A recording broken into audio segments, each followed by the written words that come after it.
Okay, good morning everybody. बड़ी खुशी है आप लोगों के साथ ये टॉपिक के ऊपर बात करते हुए। आग ही आग, हर इंसान किसी जमाने में जीरो ही रहता है। Do you all agree? हर इंसान किसी जमाने में जीरो रहता है और फिर वो तैयारी करता है जीत की और वो फिर हीरो बनने का कार्यक्रम चालू हो जाता है। इसी तरह से अगर आप देखेंगे किसी जमाने का ये जीरो था, किसी जमाने में ये भी जीरो था, किसी जमाने में अगर आप देखेंगे ये भी जीरो था, किसी जमाने में ये भी बड़ा जीरो था, किसी जमाने में ये भी बड़ा जीरो था, किसी जमाने में ये लेडी भी बड़ी जीरो थी। और इस तरह से अगर आप देखेंगे तो हर इंसान जो आप यहां पर देखेंगे किसी जमाने में ये भी जीरो था, किसी जमाने में इतना बड़ा कंपनी चलाने वाला जयप्रकाश गौर जो जेपी ग्रुप ऑफ इंडस्ट्रीज को चलाने वाला, या गाड़ी जो सोप बनाते हैं ये वाला आदमी, ये लोग सब लोग एक जमाने में जीरो थे। भंवरलाल जैन 5,000 करोड़ का कंपनी चलाता है। शहनाज हुसैन जो ब्यूटी का क्वीन मानी जाती है। इस तरह से लक्ष्मी मित्तल जो दुनिया में सबसे बड़े पैसे वाले आदमियों में से गिना जाता है। और अगर आप देखेंगे ब्रिजमोहन मुंजल जो हीरो होंडा का मालिक है, ये भी कुछ नहीं था, एक जमाने में साइकिल का पार्ट्स बेचते थे ये लोग। और अगर आप देखेंगे जो पेप्सी को चलाती है इंदिरा नुई जो चेन्नई की रहने वाली और अमेरिका में बैठती है, किसी ज़माने में ये भी चेन्नई की गलियों में ज़ीरो थी।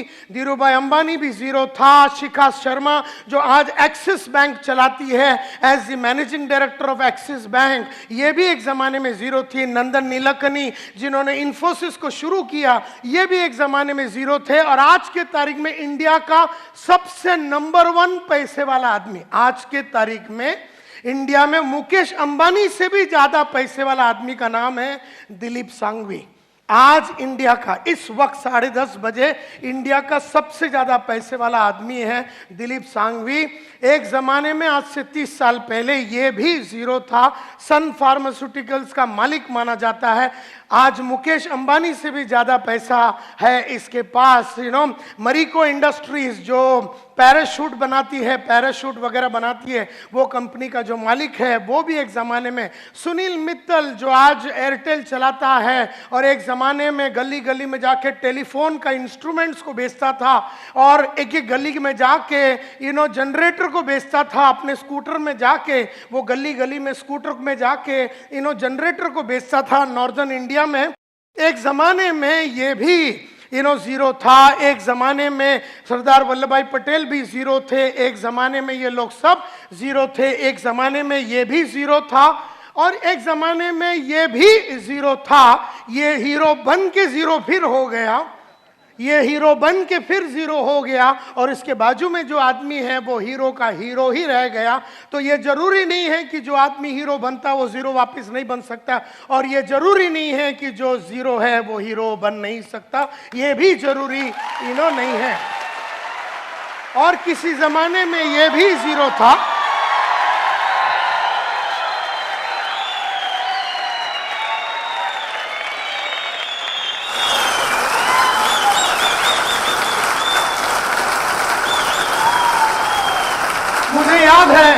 मुझे याद है मैं साहब को मिला था, मोहम्मद माजिद साहब को मिला था 2007 में केरला में।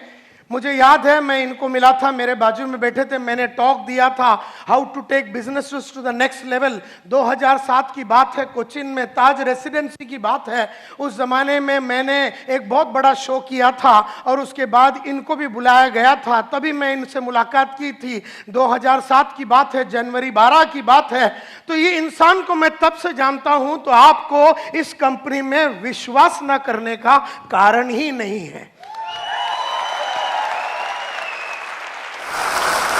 क्योंकि अगर मैं बोलता हूं कि ये विश्वास करने लायक आदमी है और ये कंपनी विश्वास करने लायक है, तो ये विश्वास करने लायक है। और संतोष नायर कभी भी सोच विचार किए बिना बात करता नहीं है, ये आप लोग सब लोग जानते हैं। तो ये विश्वास के ही हकदार है। और केरला में जब इनको अवार्ड दिया गया था for the best performer and the best entrepreneur, इस तरह से केरला में इनका बड़ा नाम है और आज तुम्हारे साथ वो काम कर रहा है। तो मुझे बड़ी खुशी है कि इस तरह का कंपनी में तुम लोग काम कर रहे हो। और किसी जमाने में ये भी जीरो था, और किसी जमाने में ये भी जीरो था, और किसी जमाने में ये भी जीरो था, और किसी जमाने में ये भी जीरो था, और किसी जमाने में ये भी जीरो था, और किसी जमाने में ये और ये और ये सब लोग जीरो थे, और किसी जमाने में हम भी जीरो थे, और किसी जमाने में ये और ये और ये और ये लोग सब जीरो थे।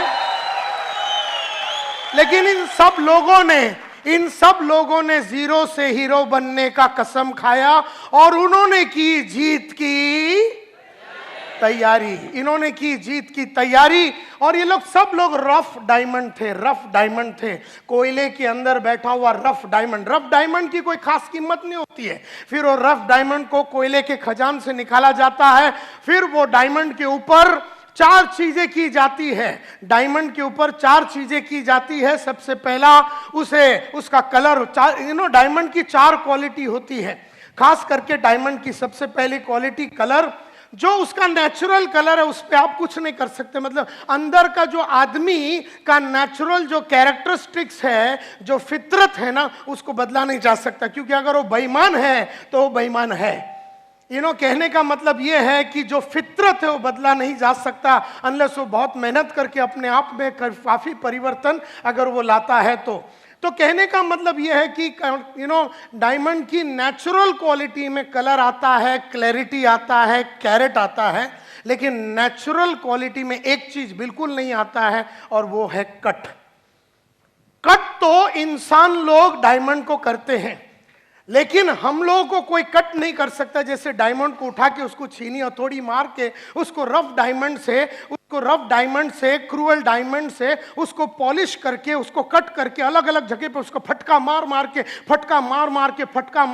के उसको कट करके उसके अंदर वो क्लैरिटी को लाया जाता है। इस तरह से आपको अगर जीत की तैयारी करनी है, अगर आपको जीरो से हीरो बनना है, तो आपको अपने आप को कट करना पड़ेगा। आपको अपने आप को अलग अलग तरीके से तकलीफों में डालना पड़ेगा, क्योंकि जब आदमी को कट किया जाता है तो वो बहुत तकलीफ से और बहुत अड़चनों से गुजरता है। तो जो इंसान अड़चनों में गुजरता है वो अपने आप को कट करता है, जो पढ़ता लिखता है वो अपने आप को कट करता है, जो ऑडियो वीडियो सुनता है, जो ट्रेनिंग प्रोग्राम में आता है, जिसका गोल बड़ा क्लियर है, वो सब लोग वो इंसान होते हैं, वो जबरदस्त तरीके से अपने आप को कट करते हैं। और जब वो कट करते हैं वो आग से गुजरते हैं।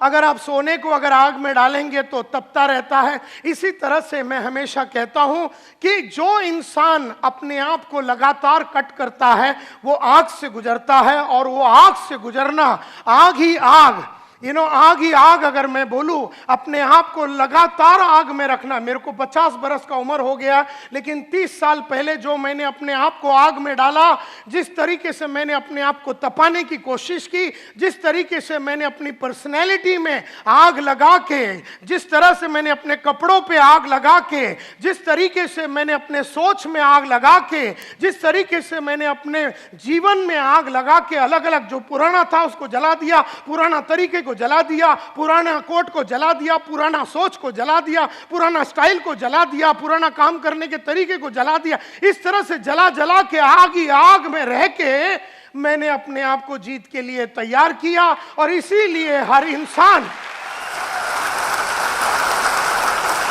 और जो इंसान इस तरह से आग में खेलता है, जो इंसान इस तरह से अपने आप को तैयार करता है, वही इंसान सक्सेसफुल होता है, वही इंसान सक्सेसफुल होता है। और मैं अगर अपनी कहानी शुरू करूं और ये बताऊं तो आज से कई साल पहले की बात है। 1983 में मैंने अपना करियर चालू किया as a door to door salesman. लेकिन उसके पहले मैं रोज सुबह उठता था, सुबह जाके मैं न्यूज़पेपर डालता था। न्यूज़पेपर डालने के बाद चीरा बाजार, न्यूज़पेपर मैं लोखंडवाला के गलियों में डालता था। उसके बाद मैं चीरा बाजार में चरनी रोड में जाके अपना कॉलेज, हिंदुजा कॉलेज में जाता था। दोपहर को मैं चीरा बाजार में अकाउंटेंट का नौकरी करता था और रात को मैं ट्यूशन लेता था। इस तरह से गरीब मेरी जिंदगी बीत रही थी। गरीबी से मुझे प्यार हो चुका था, सोच मेरी छोटी थी, काम करने का तरीका मेरा छोटा था। ट्रेनों में ट्रैवल करता था, सेम शर्ट 4 दिन पहनता पहनता था, एक ही चप्पल कई सालों तक, इस तरह का छोटा जिंदगी में बिता रहा था। ये 1983 की बात है। राह चलते चलते एक दिन मेरा दोस्त जो स्कूल में मेरे साथ पढ़ता था, स्वामीनाथन अय्यर, मुझसे मिला और पूछा तू करता क्या? मैं बोला रोज सुबह जाता हूँ, न्यूज़पेपर डालता हूँ, उसके बाद कॉलेज जाता हूँ, उसके बाद दोपहर को अकाउंटेंट की नौकरी करता हूँ, रात को ट्यूशन लेता हूँ। तब अय्यर ने मेरे चेहरे पे देख के बोला, संतोष नायर, एक जमाने में तू बोलता था तू बहुत बड़ा आदमी बनेगा, तू हीरो बनेगा, तू बहुत बड़ा आदमी बनेगा, लेकिन तेरी हरकतें जो तू कर रहा है, जो तू हरकतें कर रहा है, जैसे न्यूज़पेपर का धंधा कर रहा है, अपना गली का कुलकर्णी पिछले 35 साल से न्यूज़पेपर का धंधा कर रहा है, 35 साल में साइकिल में था और मैक्सिमम स्कूटर में आया, न्यूज़पेपर का धंधा करके कोई भी इंसान बड़ा नहीं हुआ। ऐसा अय्यर ने मुझसे कहा, 2 वक्त की रोटी तेरे को मिल जाएगा, लेकिन जिंदगी में तू बड़ा काम नहीं कर पाएगा। और जो तू अकाउंटेंट का नौकरी कर रहा है, कितना पगार है तेरा? आज जो 400 रुपए, अगले साल वो 500 हो जाएगा, अगले साल वो 600 हो जाएगा, अगले साल वो 700 हो जाएगा। आज से 15 साल के बाद जब तेरी उम्र 35 की हो जाएगी तो तेरा इनकम विल बी 10,000, 12,000, 14,000। किस तरह का तू शादी करेगा? क्या तेरे बच्चे होंगे? कौन से स्कूल में जाएंगे? उनके सपने कभी पूरा नहीं होगा। जिस तरीके से तू गरीब रहा, जिस तरीके से तेरे सपने कभी पूरे नहीं हुए, जिस तरीके से तेरे बाप ने तेरे को वो सब नहीं दिया जो तेरे को चाहिए था ताकि तू बड़ा इंसान बन सके, ये जो तू काम कर रहा अकाउंटेंट का, इससे तू बड़ा आदमी बन नहीं सकेगा। और रात को जो तू एक ट्यूशन लेता है उसमें 100 रुपया मिलता है, 2 ले ले 200 मिलेगा, 3 ले ले 300। ये गरीब सोच तेरी बदलेगी कब? और ये गरीबों जैसे हरकतें तेरी जो दिन बदलेगा, वो दिन तू हीरो बनेगा, वो दिन तू काम उस तरह का करेगा। क्योंकि जो अकाउंटेंट होता है ना, वो कभी अपने आप को पॉलिश नहीं करता। जो स्कूल का टीचर होता है ना, वो कभी अपने आप को पॉलिश नहीं करता। जो एक बैंक में काम करने वाला साधारण कैशियर, वो सुबह जाता है 9:30 बजे, शाम को वापस आता है, वो ना कभी अपने कपड़ों में, चाल में, ढाल में, विचार में, सोच में, तरीके में, विश्वास में, कॉन्फिडेंस में, कौशल्य में, नॉलेज में किसी तरह का वृद्धि नहीं करता। और इसीलिए वो साधारण था, वो साधारण है और वो मरेगा साधारण ही। इसलिए माय डियर फ्रेंड्स, इसलिए जरूरी है कि आदमी अपने आप को तैयार करे।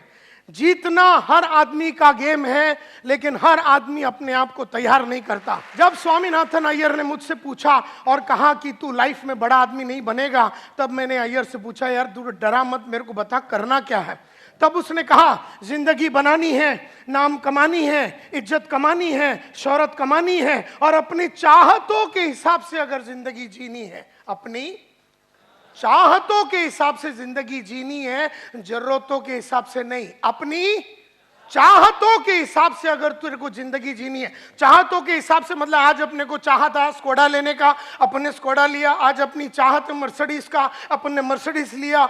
लेकिन जरूरत के हिसाब से देखा जाए तो वेस्टर्न रेलवे जिंदाबाद। जरूरतों के हिसाब से देखा जाए तो 1 बेडरूम हॉल किचन में कार हो सकता है।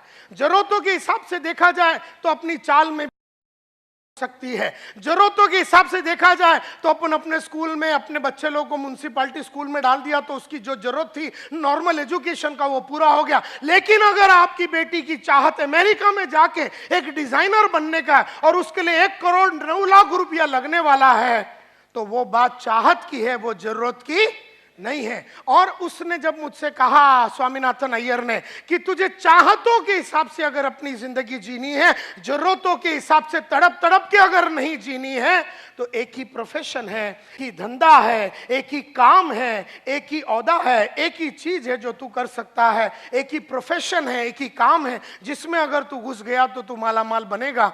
तो मैंने पूछा उससे क्या? तो उसने कहा सेल्स। ऐसे कहा सेल्स। मैंने कहा कि मैंने तो सेल्स कभी किया नहीं है।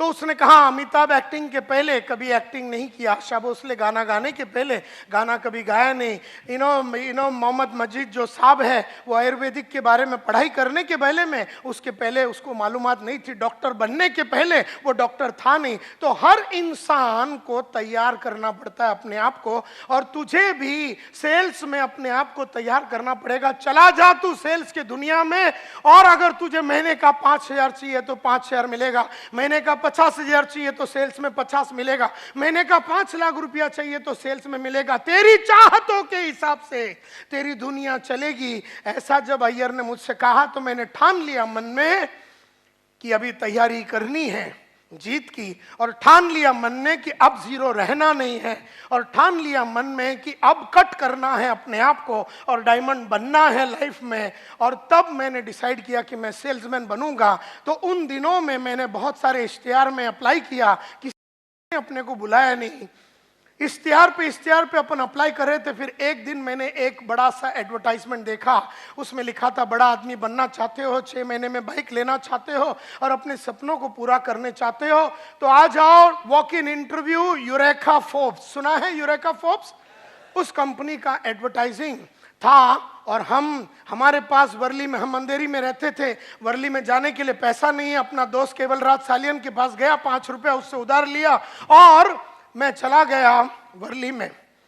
लंबा स्टोरी शॉर्ट करना चाहता हूं। पहला इंटरव्यू मेरा राजेश मल्होत्रा बोल के आदमी ने लिया। मल्होत्रा साहब 3 चीज करते थे। अगर आदमी अच्छा लगा तो सिलेक्ट, आदमी ठीक ठाक लगा तो रिजर्व कैंडिडेट, रिजर्व याला नंतर घेऊया, और अगर आदमी अच्छा लगा तो सिलेक्ट।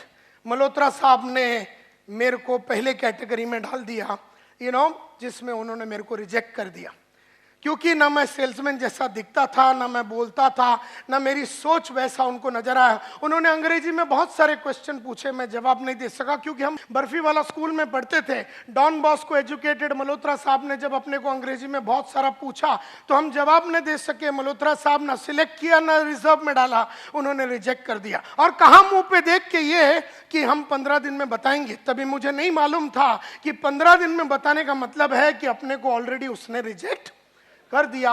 ये तो बाद में मालूम पड़ा कि लोग अपने को घुमाने के लिए बोलते हैं ना, सोच के बताएंगे, बाद में बताते हैं, इसका मतलब है अपने को लात मार के उन्होंने भगा दिया। ये बात वो जमाने में नहीं समझ में आया, ये तो बाद में अभी समझ में आता है कि टोपी लगाने के लिए लोग इस तरह से बोलते हैं, मी नंतर कळू तुला, मी बोलतो तुझ्याशी, नंतर ये तू, इस तरह से वो बात करते हैं। तो रिजेक्ट कर दिया। अब मैं तो ये इंतजार में था कि 15 दिन में वो बताएंगे, लेकिन महीना भर में कुछ भी न्यूज नहीं आया। कहानी ऐसी जाती है कि मल्होत्रा साहब ने तो रिजेक्ट कर दिया, लेकिन बंबई आधा वो संभालते थे, आधा बंबई गुप्ता साहब बोल के दूसरा मैनेजर संभालते थे। उनको आदमियों की जरूरत पड़ी, वो मल्होत्रा साहब के पास गए और उन्होंने कहा, यार तूने बहुत सारे आदमियों को लिया है, लास्ट टाइम मैंने देखा वॉक इन इंटरव्यू में तेरे इधर 200-300 आदमी लोग आए थे, तो तेरे पास कोई कैंडिडेट है सिलेक्टेड तो मुझे दे दे। मुझे एक लोकेशन और एक ग्रुप चालू करना, एक टीम चालू करना। तो मल्होत्रा साहब ने कहा कि ये टाइम तो बहुत अच्छे आदमी नहीं मिले, इसके लिए मैंने सबको, थोड़ा ही मिला मेरे को सिलेक्टेड, तो मेरे पास नहीं है सिलेक्टेड कैंडिडेट। अच्छा, बोले तेरे पास कोई रिजर्व कैंडिडेट है तो वो दे दे, मैं उससे ही टीम चालू करता हूँ, गुप्ता साहब ने कहा। तो उन्होंने कहा नहीं यार, मेरे पास रिजर्व कैंडिडेट भी नहीं है, मैंने सबको सिलेक्ट करके ले लिया। अच्छा, बोले तेरे पास रिजेक्ट माल तो होगा तो वो ही दे दे मेरे को।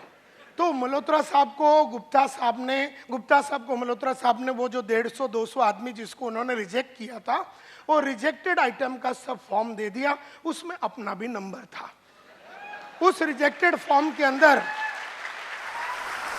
तो वो सब जीरो के फॉर्म से, वो सब जीरो वाले थे, वो जीरो के फॉर्म से गुप्ता साहब ने मालूम नहीं कौन सा टेक्निक यूज करके उसमें से छाटम छाट करके अपने को एक टेलीग्राम भेजा। ये 1985 की बात है, उस जमाने में SMS वगैरह नहीं होता था, टेलीग्राम होता था। और जब एक दिन दोपहर को, गांधी जयंती के दिन दोपहर को 2 बजे टेलीग्राम आया, मेरे हाथ में आया, नसीब मेरा था कि मेरे हाथ में आया, और मैंने वो खोल के देखा, report for final interview, report for final interview,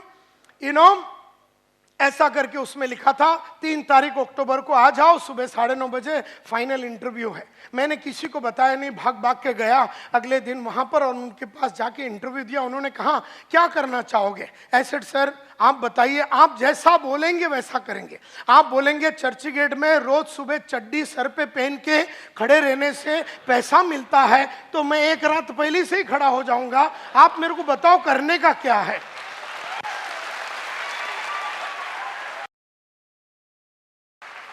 तो इस तरह से मैंने उनसे पूछा, उसने कहा कि क्या कर, मैं बोला सर मेरे को पैसे चाहिए। बोलता ये लाइन में बड़ा इज्जत है, नाम है, शौर्य। मैं बोला इज्जत बिज्जत नहीं चाहिए, अपने को रोकड़ा चाहिए, क्योंकि 18 महीने से भाड़ा नहीं भरा है महाराष्ट्र हाउसिंग बोर्ड को। माँ का इलाज के लिए पैसा नहीं है, बड़ी बहन का शादी नहीं हो रहा, पैसे नहीं है घर में, छोटी बहन का शादी नहीं हो रहा, पैसे नहीं है हाथ में, डॉक्टर को 6 महीने से पैसा नहीं दिया, किराने वाले को 6 महीने से पैसा नहीं दिया, न्यूज़पेपर वाले को 3 महीने से पैसा नहीं दिया, मेरे को आगे पढ़ने का था, पैसा नहीं था। ऐसे सिचुएशन में ये बोलता है इज्जत मिलेगा, नाम मिलेगा, वो किधर डालेगा अपन? तो हमने कहा मेरे को इज्जत बिज्जत नहीं चाहिए सर, अपने को बताओ रोकड़ा कैसा कमाने का है, टेल मी पैसा कैसा कमाने का। बोलता है I will teach you how to sell. एक बैच मैं कल सुबह 4 अक्टूबर को चालू कर रहा हूं, मैं एक बैच चालू कर रहा हूं 14-15 लोगों का, और एक मैं 15 दिन के बाद ज्वाइन चालू कर रहा हूं, तू कौन सा ज्वाइन करना चाहेगा? तो हीरो जो 0 लोग होते हैं ना,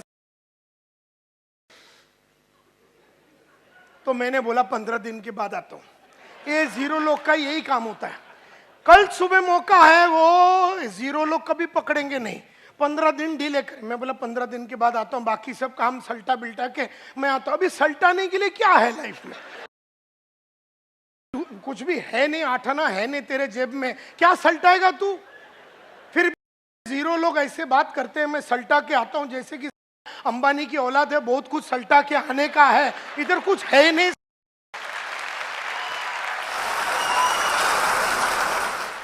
तो गुप्ता साहब ने कहा कि अगर तू कल सुबह ज्वाइन करता है तो तेरे को लाइफ में 15 दिन का एडवांटेज रहेगा, जिंदगी में तू हमेशा 15 दिन आगे रहेगा। 15 दिन में तेरे को मार्केट के बारे में खबर मिल जाएगा, 15 दिन में प्रोडक्ट के बारे में समझ आ जाएगा, 15 दिन में सेल्स के बारे में समझ आएगा, 15 दिन में तेरा नॉलेज बहुत बढ़ जाएगा। ये बात 0 को समझ में आया। इसका मतलब है कि अंदर हीरो बनने की चाहत थी अपने में, तभी वो समझ में आया। क्योंकि कई लोग जो 0 है ना, उनको कुछ भी अच्छा बोले दिमाग में बात जाता ही नहीं है। मतलब क्या है, पैदाइशी 0 है, स्ट्रक्चरल डिफेक्ट है, और वो 0 ही रहेगा। देयरफॉर 0 वही आदमी रहता है जो वातावरण से आया हुआ इंफॉर्मेशन, वातावरण से गुप्ता साहब ने जब इंफॉर्मेशन दे रहा है कि भैया हीरो बनने के लिए ये कलाकारी मैं सिखाऊंगा, कल सुबह आता है क्या, तो पकड़ लिया मैंने वो अपॉर्चुनिटी और कहा कि यस सर कल से आता हूं। तो वहां से अपना जो हीरो बनने का कार्यक्रम शुरू हुआ। आज उस बात को 30 साल हो गए, मैंने मुड़ के पीछे कभी देखा नहीं है। यू नो, उस जमाने में यूरेका फोर्ब्स में आदमी 4 वैक्यूम क्लीनर बेचता था महीने का एवरेज। 3,500 सेल्समैन होते थे हमारे कंपनी में, और 3,500 सेल्समैन का एवरेज निकालेगा तो वैक्यूम क्लीनर जो साफ सफाई करने का जो मशीन है उसमें एवरेज 4 का बिकता था।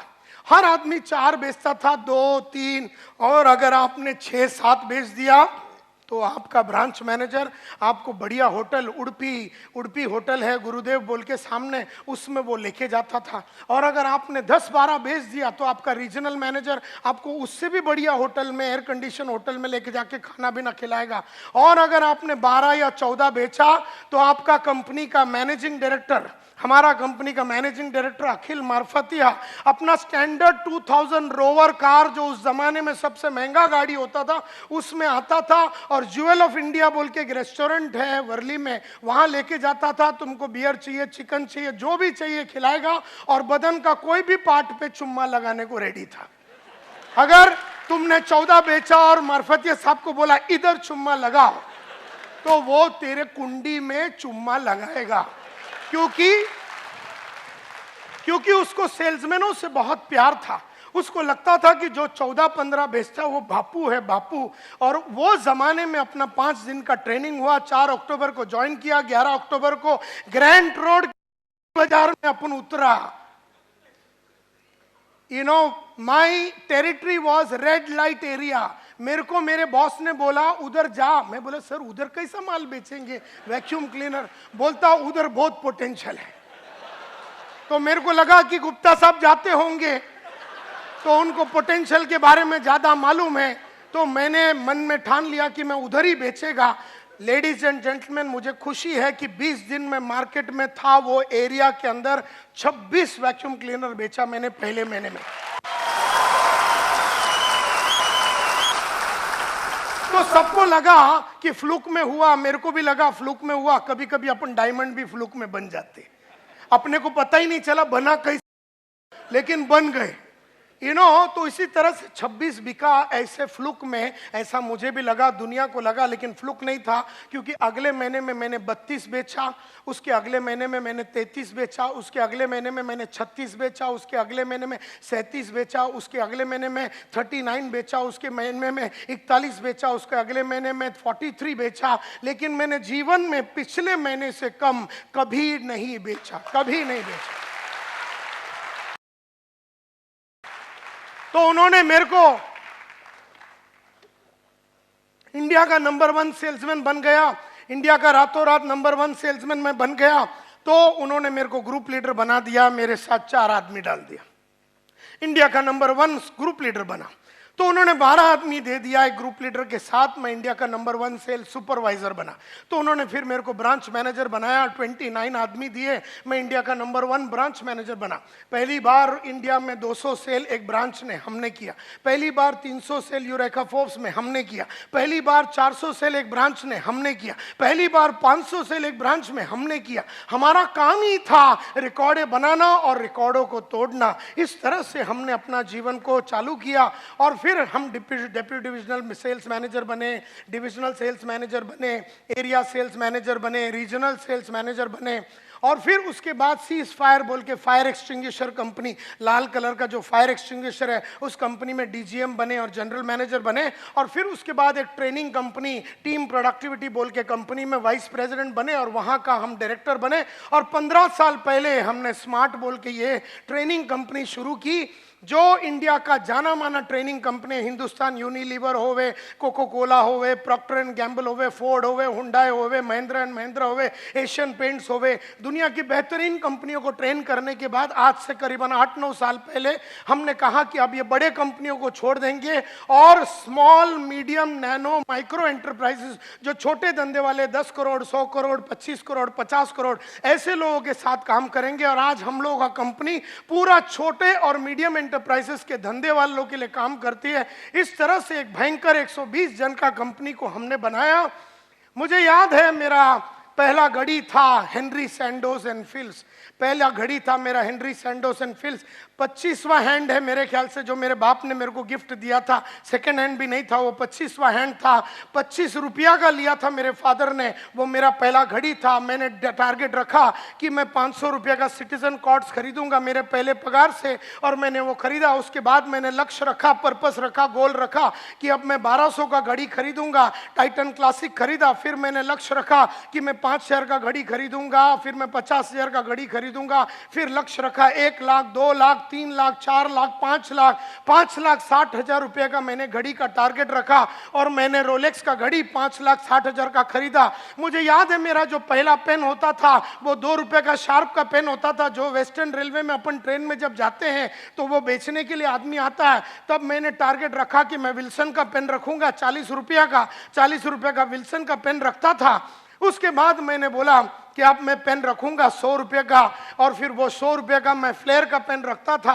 उसके बाद 400 रुपये का शेफर का पेन रखता था, 1000 रुपये का सिल्वर क्रॉस पेन रखता था, 2000 का गोल्ड क्रॉस पेन रखता था, 25,000 का मॉन्ट ब्लैंक रखता था। आज 3 लाख रुपये का 3 लाख रुपये का अपन पेन अपने इधर जेब में लगा के घूमते हैं। मुझे याद है माय डियर फ्रेंड्स,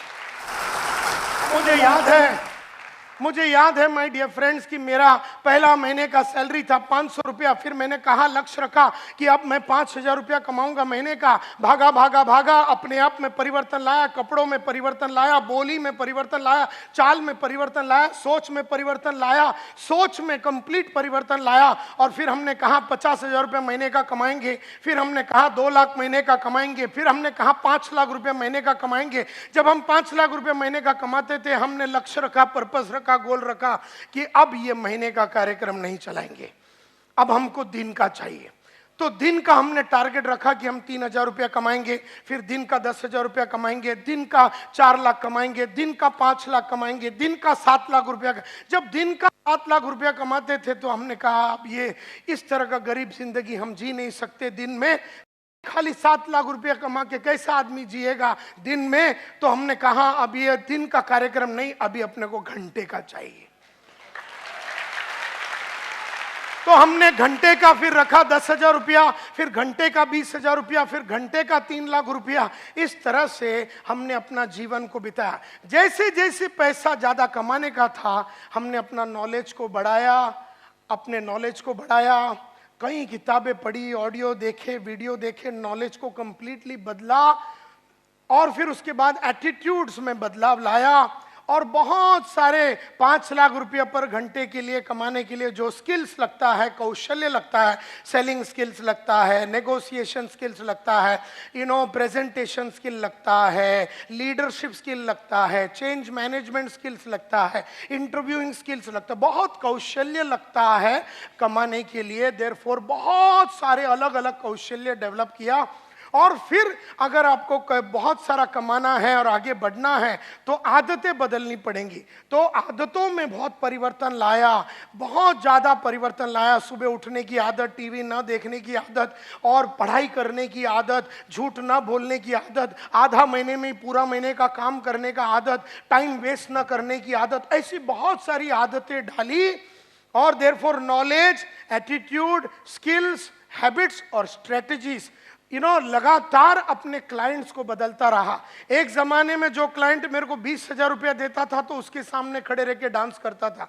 जब देखा कि ये 50,000 नहीं दे सकता और 50,000 के लिए दूसरे हायर लेवल के क्लाइंट चाहिए तो स्ट्रेटेजी ऐसा निकाला कि क्लाइंट्स को बदल दिए। लगातार हर 2 साल में अपने क्लाइंट्स को बदलता रहा, क्योंकि जो आज 20,000 देता है कल वो 2 लाख नहीं दे पाएगा।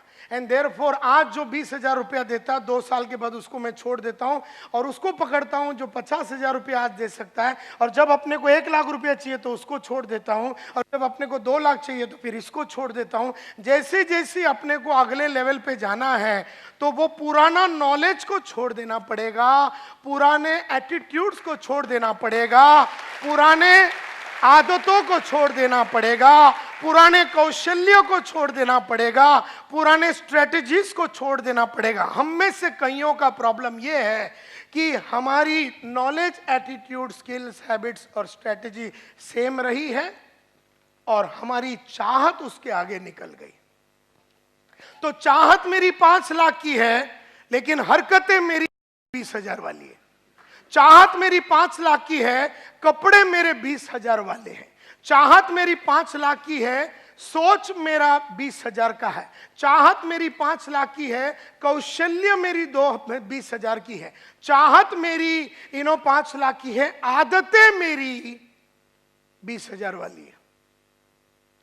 तो आदतें 20,000, चाहत 5 लाख, कैसा मैच होएगा? And therefore my dear friends, it is a very conscious thing. आपको एकदम कॉन्शियसली जानबूझ के इसके ऊपर सोचना पड़ेगा। हर टाइम आपकी तैयारी जीत की अगली लेवल की होनी चाहिए।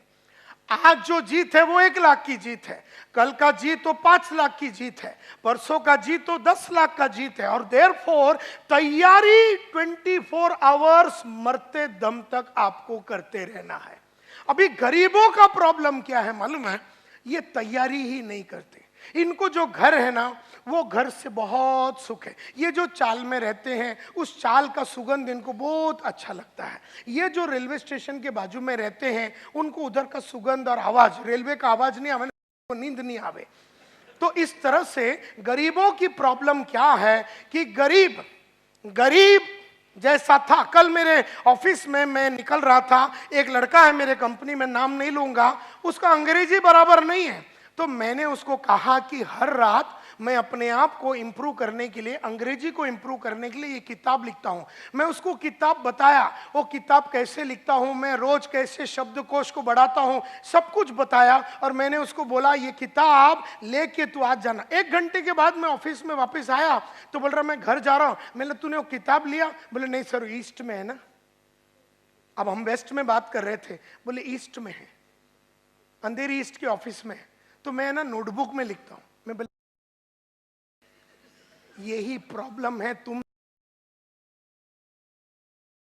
छोटी सोच वाली औलाद ऐसे ही मैंने उसको बोला, तेरे को मैं बोलता हूं कि ये बुक लिख, तेरे को बुक बताता हूं, तेरे को बताता हूं कि मैंने अपने अंग्रेजी को कैसे सुधारा, तेरे को मैं रास्ता बताता हूं, तेरे को मैं बुक खोल के पूरा डिटेल में तेरे को बताता हूं कि कैसा रोज रात को मैं लिखता हूं, एक एक करके मैं कैसे लिखता हूं कि आज मैंने क्या अचीवमेंट किया अंग्रेजी के लिए, इससे मेरे को क्या फायदा हुआ, कल मैं अंग्रेजी को कैसे सुधारूंगा और उसके लिए क्या कदम लूंगा। मैं तेरे सामने ऐसा 10 बुक दिखाया, ये बुक तेरे को बोलता अपना ईस्ट वाले ऑफिस में जाके ले, और मेरे को बोलता ईस्ट में।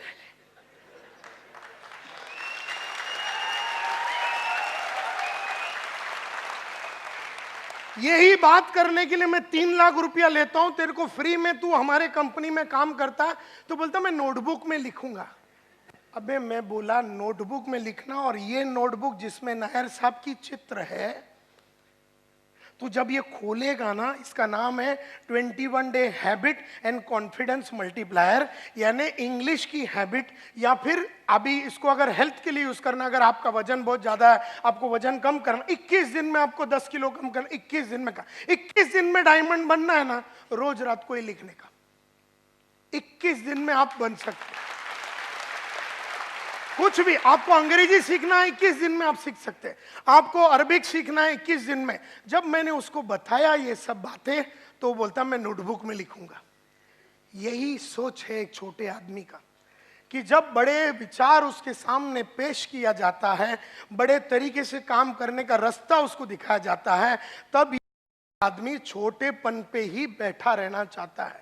यही प्रॉब्लम है इस दुनिया का, क्योंकि वो उसको मैं बोलता हूं तैयारी कैसा करने का, उसको समझ में नहीं आ रहा। वो ये बुक छोड़ के अंधेरी ईस्ट तक जाने के लिए आधा घंटा पौना घंटा लगेगा, और रिटर्न आना, यानी बदन को जो तकलीफ लगेगा, फिजिकल पेन जो लगेगा, जो तकलीफ लगेगा, खर्चा लगेगा, और वहां जाके उसको लाना, उसने उस चीज को पोस्टपोन ही कर दिया। And that is why a large number of people अपने आप को बना नहीं सकते हैं, क्योंकि वो तैयारी जीत की नहीं कर रहे, वो हमेशा तैयारी हार का कर रहा है। वो आदमी जिसकी हरकत कल थी, वो जीत की तैयारी नहीं थी, वो हारने की तैयारी थी। तो जीतने वाले उसको लेसन सिखा रहे, लेकिन हारने वाले को इतनी जमाने से हारने की आदत, क्योंकि उसका उम्र चाहे 35 का है और 15 साल से जानता है कि मेरी अंग्रेजी खराब है, और 6 महीने में अंग्रेजी सुधार सकता है अगर वो मन में ठान लेगा। लेकिन गरीबों की प्रॉब्लम यही है कि तैयारी और जीत के लिए आगे बढ़ने की तैयारी करने से कतराता है। ये प्रॉब्लम है उसका।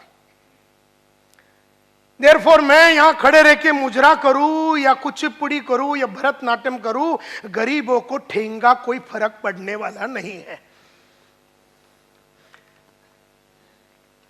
अगर कल रात को आप चाल में गाली दे रहे थे अपने आप को कि कैसे मैं 2 बेडरूम हॉल किचन में जाऊं, आप अस्वस्थ थे, आपकी छोटी जिंदगी से आप परेशान थे, आपका लड़का या लड़की छोटे स्कूल में जा रहे और कॉन्वेंट में नहीं जा रहे, इससे आपको गुस्सा आता है, तो ही आप कदम लेंगे। लेकिन आप ये सोचते मैं तो पढ़ा नहीं, मेरा लड़का म्युनिसिपैलिटी में जाता है, बहुत बढ़िया। तो प्रॉब्लम ये है माय डियर फ्रेंड्स कि तैयारी जो जीत की होती है, वो हर आदमी जब जीतने के लिए तैयार होता है वो जीरो रहता है और उसे हीरो बनना पड़ता है। इस तरह से मुझे याद है कि मेरा पहला जो गाड़ी था, पहला जो बाइक था, वो मैं वेस्टर्न रेलवे में जाता था। उसके बाद मैंने पहला सेकेंड हैंड कावासाकी बजाज खरीदा। फिर मैंने कहा कि इसके ऊपर ज़्यादा देर में वक्त नहीं बिताऊंगा, तो मैंने राजदूत 175 टेलीस्कोपिक सस्पेंशन वाला बाइक लिया। उसको मैंने थोड़े दिन चलाया, मैं बोला इसको ज़्यादा दिन नहीं चलाऊंगा। सेकेंड हैंड प्रीमियर पद्मिनी का लक्ष्य रखा। जो दिन मैंने वो खरीदा वही दिन हमने लक्ष्य रखा कि हम मारुति 800 लेंगे। जो दिन हमने मारुति 800 लिया, उसी दिन उसी क्षण जब उसको महालक्ष्मी टेम्पल में लेके जाके पूजा करके वापस आ रहे थे। हमने अगला गाड़ी मारुति एस्ट्रीम 6,35,000 रुपए का टारगेट रखा। जो दिन हम सिद्धि विनायक से उसको पूजा करके ला रहे थे वही दिन 15 लाख हुंडई सोनाटा का टारगेट रखा। जो दिन उसकी पूजा करके वापस ला रहे थे उसी दिन हमने टारगेट रखा कि Mercedes C class E class लेंगे 54 लाख रुपए का। जो दिन 54 लाख का मर्सिडीज लिया उसी दिन हमने लक्ष्य रखा कि एस क्लास मर्सिडीज लेंगे। जो दिन हमने एस क्लास मर्सिडीज लिया 6 करोड़ का रोल्स रॉयस लेने का, वही दिन टारगेट हमने सेट कर दिया। तो पैसा हो, घड़ी हो, गाड़ी हो, लाइफ हो, 2 बेडरूम हो, 3 बेडरूम हो, 4 बेडरूम हो, कंपनी हो, ये सब चीजें जैसा अपने को चाहिए था वैसा अपने को मिला, क्योंकि अपन ने जीत की तैयारी की। हम जीरो थे लेकिन हम हीरो बनना चाहते थे। हम रॉ डायमंड थे, हम कट करने को रेडी थे, हम औरों को कट करने को देने के लिए रेडी थे। हमने अपने बॉस के सामने अपने आप को निछावर किया और बोले सर आप बताओ ये बदन से क्या होना चाहिए, ये मन से क्या होना चाहिए, ये बॉडी से क्या होना चाहिए। उन्होंने कहा कि ये चीजें अगर आप करेंगे तो आप सक्सेसफुल होंगे। ऐसे अनकंडीशनली अपने आप को सरेंडर किया, ऐसे अनकंडीशनली अपने आप को सरेंडर किया अपने बॉस लोग के सामने, अपने अपलाइन के सामने, अपने कलीग्स के सामने। जो बोला गया है, जैसा बोला गया है, हजारों किताबें पढ़ी, किताबों में जो लिखा है, हजारों सीढ़ियां सुनी, जो सीढ़ी में लिखा हुआ है, बोला हुआ है, वैसे का वैसा पॉइंट टू पॉइंट डिक्टो वो मैंने किया। अपना दिमाग कभी मैंने नहीं लगाया। तो आज अगर मैं आप लोगों को कुछ बोलता हूं कि क्या करना है, आप अपना दिमाग मत लगाओ, आप बस वो करो जो मैं आपको बोल रहा हूं। लेकिन मुद्दा यह है माय डियर फ्रेंड्स, और ये इस तरह से जब आप आदमी करेगा तो ये कहा जाता है कि वो आग में आज भी तप रहा है। हर दिन मैं 1 घंटा रीडिंग करता हूं, हर दिन मैं रोज रात को ऐसे 3 किताबें लिखता हूं जो मेरे 1 से सवा घंटा ले लेता है। इस तरह से मैं जो चीजें करता हूं 1 से सवा घंटा रोज मैं जीत की तैयारी करते हूं। और जबकि मेरा कमाई दिन का 5-1 लाख रुपया है, तब मैं सवा घंटा रोज रात को ऐसी किताबें लिखता हूं। तो समझ लो कि तुम्हें कितना तैयारी करना पड़ेगा, कितना एफर्ट डालना पड़ेगा। आज हम ये स्टेज पे आ गए हैं, फिर भी हमने पढ़ाई लिखाई को बंद करने से इनकार किया। हम कभी ये मानते ही नहीं है कि माझ्याकडे काही आहे आणि मला काही कळतं। अपने को कुछ नहीं आता है, अपन एकदम सिंपल आदमी है, अपने को जमाने के बारे में कुछ नहीं मालूम। मैं रोज रात को पढ़ता हूँ, रोज रात को अपने आप को अपग्रेड करता हूँ, और इसीलिए 30 साल से रेगुलरली सक्सेस मिला। कईयों को 1 साल सक्सेस मिलता है, फिर नीचे चला जाता है, फिर 6 महीना गायब रहता है, फिर थोड़ा सक्सेस मिलता है, फिर वो नीचे चला जाता है, फिर थोड़ा मिलता है, फिर वो गाँव चला जाता है, फिर नीचे चला जाता है। इस तरह से लाइफ बढ़ता नहीं है, इस तरह से लाइफ बनता नहीं है। तो माय डियर फ्रेंड्स, मुझसे लोग देयरफॉर पूछते हैं कि सर ये सभी लोग जो थे जिनके बारे में आपने कहा जो जीरो थे और हीरो बने कैसे, तो मैंने स्टडी किया उनके लाइफ को, मेरे लाइफ को, और दुनिया के बेहतरीन विश्वनाथन आनंद जो चेस प्लेयर है, दुनिया के बेहतरीन बैट्समैन, दुनिया के बेहतरीन एक्टर, इनके लाइफ को, दुनिया के बेहतरीन नेटवर्कर। मैं नेटवर्किंग इंडस्ट्री में 1989 में घुसा था। I was India first representative. 1988 में इंडिया का सबसे पहला रिप्रेजेंटेटिव था। डायरेक्ट सेल्स के लिए मेरे को भेजा गया बर्लिन में, जर्मनी में, वर्ल्ड डायरेक्ट सेल्स कांग्रेस में, जहां पर दुनिया की बेहतरीन वर्ल्ड कॉरपोरेशन का कॉन्फ्रेंस हुआ था। और आज से करीबन 30 साल पहले मैं पहली बार नेटवर्किंग से वाकिफ हुआ। तो मेरा पहचान और मेरी अंडरस्टैंडिंग और मेरी क्लैरिटी 30 साल पुरानी है। और मैंने इन 30 सालों में देखा कि लगातार कुछ लोग आगे बढ़ते हैं और कुछ लोग ऊपर नीचे, और कुछ लोग बढ़ ही नहीं रहे हैं, वो उठ ही नहीं पा रहे हैं। तो ऐसा क्यों हुआ? तो मैं एक वॉयज ऑफ डिस्कवरी में गया। मैंने कईयों की बायोग्राफी पढ़ी, ऑटोबायोग्राफी पढ़ी, मैंने बहुत सारे लोगों का मीटिंग किया, और मैंने बहुत सारे चीजें सोचा, और दुनिया की बेहतरीन MLM और नेटवर्क मार्केटिंग के लोगों से वर्ल्ड वाइड मिला।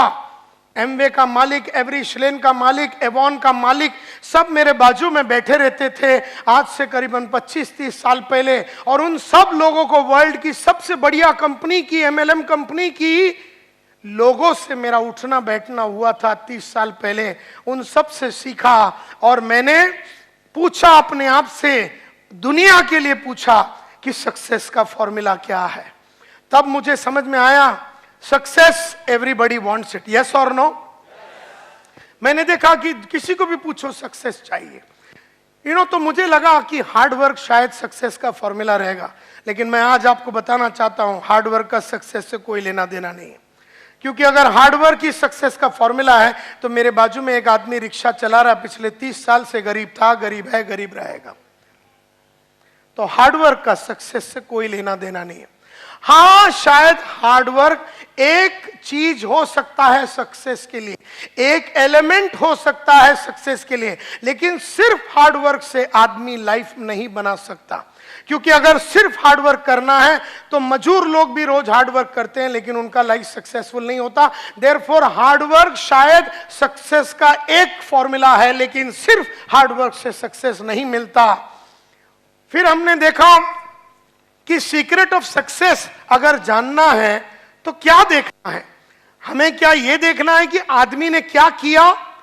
तो आदमी ने, सचिन तेंदुलकर ने क्या किया, 50 सेंचुरी मारा टेस्ट में, 50 सेंचुरी मारा वनडे में।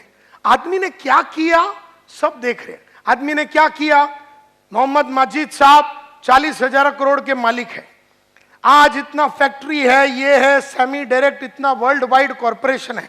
आदमी ने क्या किया ये सब जानते हैं, लेकिन मुद्दा ये नहीं कि आदमी ने क्या किया, आदमी को वो किसने और क्या चीज ने करवाया ये जानना जरूरी है। कौन है जो सचिन तेंदुलकर से 50 सेंचुरी करवाया, क्या है जिसकी वजह से सचिन तेंदुलकर 50 सेंचुरी वनडे में मारा, 50 सेंचुरी मतलब टेस्ट मैच में मारा। वो क्या है जो नायर साहब को 7 लाख रुपया दिन का कमाने में मजबूर करती है। कौन कर रहा है उसे, क्या किया ये सब लोग जानते हैं कि वो 7 लाख कमा रहा है, लेकिन दैट इज नॉट इंपॉर्टंट। तो काय केला, दैट इज नॉट इंपॉर्टंट। कोणी त्याच्याशी हे करून घेतलं, क्या की, मतलब what made main do it, क्या चीज है जिन्होंने उनसे ये करवा के लिया, ये जरूरी है। क्योंकि अमिताभ बहुत बड़ा एक्टर है और करोड़ों रुपया कमाता है, व्हाट मेन डू, तो वो तो नजर आ रहा है कि वो क्या किया है, कि वो रोल्स रॉयस गाड़ी चलाता, ये तो दिखता है। लेकिन what made main do it, क्या चीज करने के वजह से वो रोल्स रॉयस तक पहुंचा, क्या चीज करने की वजह से वो 50 सेंचुरी मार सका, क्या चीजें करने से वो 7 लाख रुपया दिन का कमा सकता है, क्या चीज करने से। तो जब मैं इस स्टडी पे पहुंचा तो मैं समझ गया कि मैं ढूंढ रहा था the common denominator of success, कि वर्ल्ड में सक्सेस का कॉमन डिनोमिनेटर या कॉमन फैक्टर क्या है। मैं इस नतीजे पे पहुंचा कि दुनिया में सिर्फ सक्सेस का एक फॉर्मूला है, और ये मैं 500 बार बोल चुका हूं, लेकिन फिर भी जब जब मैं बोलता हूं तो मुझे याद आती है कि मुझे ये करते रहना है, हर दिन, हर शाम, हर घंटे मुझे करते रहना है। जानना और करने में बहुत फर्क है। जानने वाले लोग इंटेलिजेंट होते हैं, करने वाले लोग वाइज होते हैं। इंटेलिजेंट आदमी को सब मालूम है क्या करने का, लेकिन जो प्रज्ञा को प्राप्त हुआ है, जो वाइस आदमी होता है, जिसको शाना बोलते हैं, वो करता है, और इंटेलिजेंट खाली जानता है। तो जानता सब आदमी है कि सुबह जल्दी उठना चाहिए, लेकिन करते सिर्फ वाइस आदमी लोग हैं। जानते सब आदमी है कि पढ़ना चाहिए है, लेकिन करते सिर्फ वो है जो प्रज्ञा को प्राप्त हुए, जो विजडम को प्राप्त हुए, जो जिंदगी में क्लैरिटी के साथ सोच सकते हैं। तो मैं ढूंढते ढूंढते एकमात्र फॉर्मूला पे आया कि सक्सेस का सिर्फ एक फॉर्मूला है। जैसे थोड़े देर पहले जब इधर खड़े रह के कमांडो साहब ने कहा कि रिकॉर्डिंग नहीं करना है, फिर भी मेरी नजरें उधर जा चुकी है जहां पर 3 आदमी ये रूम में रिकॉर्डिंग कर रहा है। अब उसको जानने में प्रॉब्लम नहीं, वो जानता है लेकिन वो करता नहीं है। तो इसमें फर्क है। वो सस्ते में रिकॉर्डिंग करके लेने के चक्कर में है। वो सीडी नहीं खरीदेगा 1200 रुपए में, जो रास्ता सही है उस पे वो नहीं जाएगा, बेईमानी करेगा। तो ये जो रिकॉर्डिंग चालू है, जो भी कर रहा है वो बेईमान।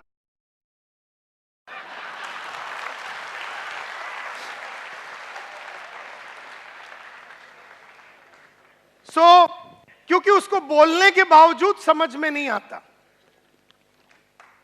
वो अनपढ़ गवार नहीं है, वो शाना समझता अपने आप को, लेकिन है वो गधा।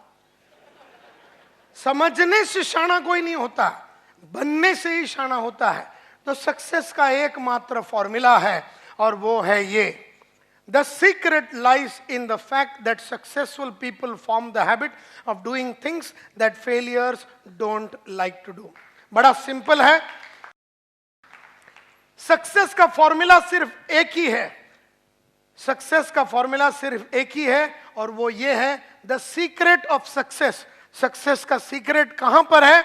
It is in the fact कि सक्सेसफुल लोगों ने वो करने की आदत डाली जो उन्हें अच्छा नहीं लगता। सक्सेसफुल लोगों में और अनसक्सेसफुल लोगों में फर्क सिर्फ इतना है कि सक्सेसफुल लोगों ने वो करने की आदत डाली जो अनसक्सेसफुल लोगों को करने को अच्छा नहीं लगता। सक्सेसफुल लोगों में और अनसक्सेसफुल लोगों में, कामयाब लोगों में और नाकामयाब लोगों में फर्क सिर्फ इतना है कि कामयाब आदमी ने वो करने की आदत डाली जो उसे अच्छा नहीं लगता और नाकामयाब आदमी हमेशा वो करता है जो उसे अच्छा लगता है। मुझे भी सुबह उठने को अच्छा नहीं लगता, तुम्हें भी सुबह उठने को अच्छा नहीं लगता, लेकिन रोज सुबह 5:15 बजे उठ के मैंने उठने की आदत डाली। मुझे भी पढ़ने को रोज 1 घंटा सुबह पढ़ने को अच्छा नहीं लगता, तुम्हें भी रोज सुबह 1 घंटा पढ़ने को अच्छा नहीं लगता, लेकिन रोज सुबह मैंने 1 घंटा पढ़ पढ़ के मैंने पढ़ने की आदत डाली। मुझे रोज सुबह जू बीच में जाके 1 घंटा चलने को अच्छा नहीं लगता, लेकिन रोज सुबह मैं और मेरी बीवी जू बीच में जाके चल के चलने की और एक्सरसाइज करने की आदत। मुझे भी रोज सुबह आधा घंटा मेडिटेशन करने को अच्छा नहीं लगता, तुम्हें भी वो चीजें करने को अच्छा नहीं लगता, लेकिन मैंने रोज सुबह आधा घंटा मेडिटेशन कर करके मैंने करने की आदत डाली। मुझे भी टीवी देखने को अच्छा लगता है, तुम्हें भी टीवी देखने को अच्छा लगता है, लेकिन मैंने नहीं देख के ना देखने की आदत डाली और तुम देख के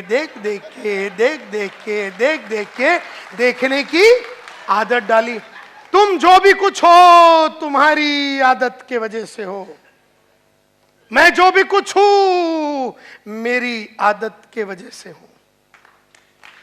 सिंपल। मैंने वो किया जो अच्छा नहीं लगता, तुमने वो किया जो तुम्हें अच्छा लगता है।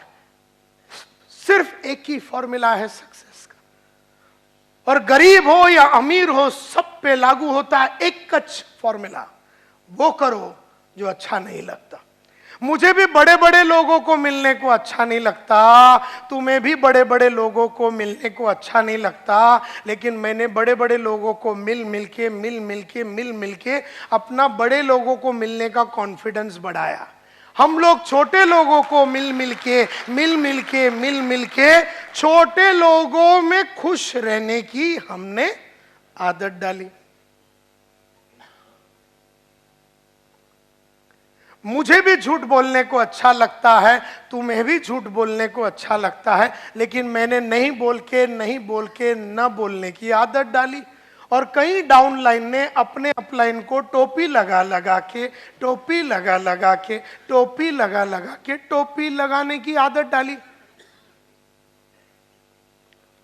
मुझे भी रोज काम करने को अच्छा नहीं लगता, तुम्हें भी रोज काम करने को अच्छा नहीं लगता, लेकिन मैंने रोज काम करके रोज रेगुलरली काम करने की आदत डाली। तुमने कभी कभी काम करके कभी कभी काम करने की आदत डाली। तुम जो भी कुछ हो तुम्हारी आदत की वजह से, अमिताभ जो भी कुछ है उसकी आदत की वजह से, मैं जो भी कुछ हूं मेरी आदत की वजह से है। हम सब लोग जो भी कुछ है हमारी आदत की वजह। और मैं ये बोलता हूं क्वालिफिकेशन से कोई फर्क नहीं पड़ता है, एजुकेशन से कोई फर्क नहीं पड़ता है। तुम कहां से आए, तुम महाराष्ट्रन हो, हिंदू हो, मुसलमान हो, तुम सिख हो, ईसाई हो, तुम्हारा बाप गरीब था, तुम चाल में रहते थे, तुमने पढ़ाई किया नहीं किया, तुम्हारा सपोर्ट है सपोर्ट नहीं है, तुम्हारा अच्छा कांटेक्ट है नहीं है, तुम चाल में रहते थे बिल्डिंग में रहते थे, इससे कोई फर्क नहीं पड़ता। तुम्हें सिर्फ वो करना है जो तुम्हें अच्छा नहीं लगता। कई लोग इधर आके बैठ के, कई लेक्चर में आके बैठ के सो जाते हैं, बैठ के सो जाते हैं, क्योंकि उनको लेक्चर में आके बैठ के सोने की आदत लग गई। और कोई लोग है किताब लेके आते, बोले इंपॉर्टेंट पॉइंट लिखते हैं, चलो इंपॉर्टेंट पॉइंट लिखते हैं। और कई लोग ऐसे खाली हाथ, मैं जिधर भी जाता हूं नोट्स बनाता हूं, तुम जिधर भी जाते हो नोट्स नहीं बनाते हो।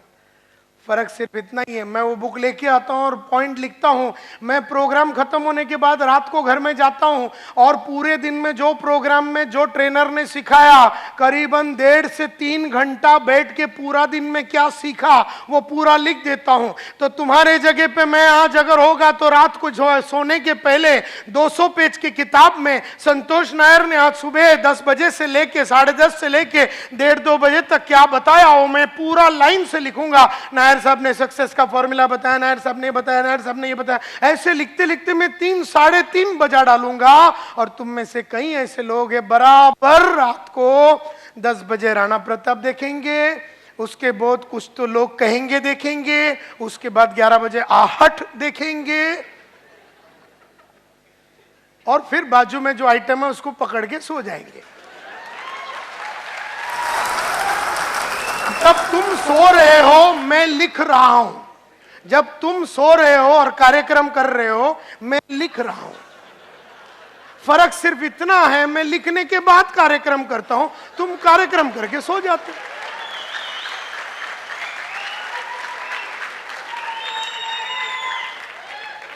तो जब तुम दूसरे दिन सुबह उठे, तुम सेम आइटम है, मैं जब उठा तो मैं बदल गया था।